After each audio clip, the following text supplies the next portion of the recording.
Oh, thank you. Thank you very much, Chairperson. I think I must start by introducing myself to the Minister. Minister, my name is Sihle Lonzi, Member of Parliament, deployed by the Economic Freedom Fighters. And I'm introducing myself, Chair, because I don't know this minister. I'm seeing this minister for the first time. When a 13-year-old girl gave birth in Seshego Hospital in Limpopo, teenage pregnancy, I never saw the face of this minister. When cases of Cwecwe came, Boy in Matatiela, Alu, I never saw the face of this minister. When last year, between I think October, December or so, there were more than 120,000 reported cases of teenage pregnancy in KZN, in Gauteng, Limpopo number 3, and I think Eastern Cape number 4. I never saw the face of this minister. When the rape victims of Omotoso didn't receive justice, and the judge literally said it was as a result of the incompetence of the NPA in her judgment, effectively saying these people were supposed to receive justice, but because of the inefficiencies of the prosecutors, the NPA, a rapist is now free to roam the streets of South Africa. I never saw the face of this minister. So I don't know them. And I think really that then calls to question what makes this, if it is not grandstanding, if it is not populism, if it is not selective activism, why must Parliament be dragged to this particular case, which members have correctly said that perhaps if you are looking at cyberbullying, it can form within the ambits of the Portfolio Committee on Communications, Digital Communications, and the likes. When about half of the young people in South Africa are unemployed, remember this is a portfolio committee of women, youth, and persons with disabilities. I saw last night a lot of negative comments towards this portfolio committee saying, for example, that they cannot believe that this portfolio committee has acceded to your request because we've got other work to do. And therefore, we've really received a lot of negative backlash as a portfolio committee without us having been able to express or engage with you on this issue. And therefore, I felt it very important that we invite you, Honourable Deputy Minister, to state your case this morning so that we can hear from you personally as to why you want us to intervene. And then, of course, honourable members will have the opportunity to engage with you. So over to you, Honourable Deputy Minister. No, thank you so much, Chairperson of the Portfolio Committee. With what Honourable Khanyile said. One of the problems that we have is lack of consequences. So for me, I would ask that we seek legal advice and we not accept an apology to ourselves. There are different spheres of government. We should be part of the complainant as the aggrieved party, not the one that hears how we've been aggrieved. We should be on the side of the victim, that is all women in this country. So I would like us to get an opinion about us going to lay a charge of criminal injuria. If a charge has already been laid, we become an amicus to the case so that there should be accountability. I don't want us to sit in a situation where somebody comes, there's a lot of pressure, they apologize, and you are not getting the law to adjudicate on this matter as to whether men have rights to possess women's bodies, to be derogatory about women. We need to take it to the sphere of government that needs to deal with it. So my humble suggestion, Chair, would be to concur with Honourable Khanyile that we get a legal opinion about being a complainant, laying a charge of criminal injuria against this gentleman. And I use the term gentleman advisedly. So for me, Chair, let us be a complainant. And it should not be dependent on what their legal people have done. If we are the ones, we are the committee that protects women's rights. We're a committee that is dealing with this gender-based violence that is perpetrated by misogyny from men. Let us be the complainant. That would be my take. I wouldn't take the easy route of summoning somebody who's spending money and we got no powers to censure that person. Because I feel this is a crime against all women. And it should be tried in a court of law.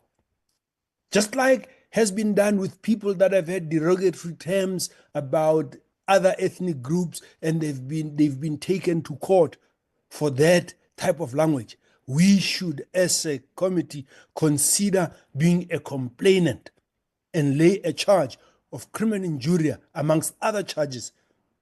We'll listen to advice. Defamation would be issues of the person saying, I've been defamed.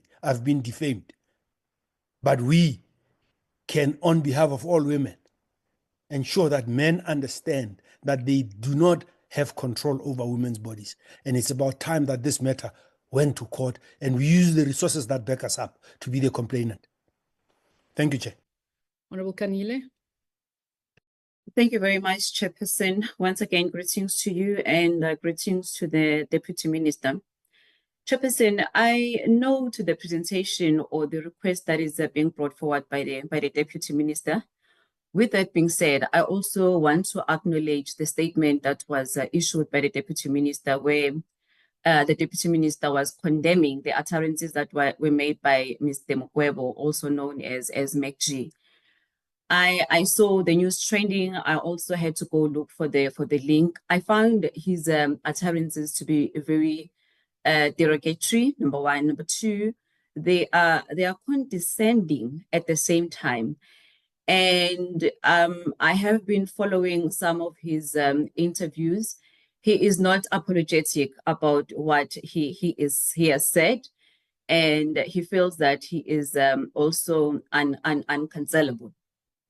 Chair, I also did a further research and also discovered that Mr. Mukwebo, it looks like he has done this to other women as well.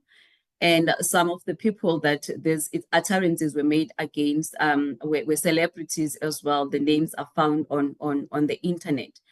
Like the Deputy Minister has already alluded that some of them already have taken the legal route to sue him through the civil claim. With that being said, Chairperson, I am not certain if we are in a position to mediate in this issue, considering that as lawmakers, we have made laws, we have various institutions that are responsible for various issues that need to be reported to them. When I look at this case, I do believe that SAPS has a role to play. I do believe that he stands a good chance of opening a case of criminal injury and a civil claim as well, which I also believe may bring that apology and some cost to it. That is if the court rules in Ms. Dlamine's favor. And there's other steps that the Deputy Minister has also suggested here. The Deputy Minister also spoke about the Human Rights Commission reporting this matter to BCCSA. And over and above that, I saw an interview that was done by the chairperson of the Communications and Digital Technologies. As a portfolio, they are also looking at regulating the podcast to be able to deal with such issues.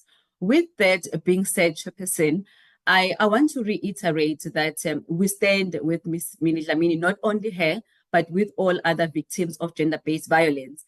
And where justice is not done, we will ensure that as part of our oversight, we intervene. Maybe if we were sitting here with a SAPS case, a case number where she's indicating that she has opened the case and SAPS is not doing what they're supposed to do. I think like we had a few weeks ago, SAPS had a meeting, the portfolio committee on SAPS had a meeting with the SAPS executive where they were dealing with the Xwexwe case. And we were invited, because our portfolio interlinked to other portfolios as well, to sit in that meeting. And we asked questions which we felt were very important in trying to get to the bottom of what was actually alleged around the case of Xwexwe. With that being said, Chairperson, I do wish to reiterate that as a portfolio committee or myself, I fully stand and fully support all the victims of gender-based violence, and where justice needs to be done, we are definitely going to intervene. But at this point in time, I think we will be overreaching if we decide to mediate on this matter. Thank you, Chairperson. Of course, this relates or it's sparked by what had happened on the 24th of April, where a popular podcast, in this case, Mr. Mokwebo, which he's referred to as McG, made those remarks that are disparaging towards the media personality, Ms. Dlamini, by referring to what he asserts are possible reasons why Ms. Dlamini supposedly an inability to keep a man on account of what he believes may be her unpleasant genital odor, by crudely so asserting maybe her crotch smells or something, and that is the utterance that was put forward. In his comments, Mr. Mokwebo insinuated that the reason behind the termination of Ms. Dlamini's past relationship is, of course, in part due to the scent of her genitalia, where he iterates those comments.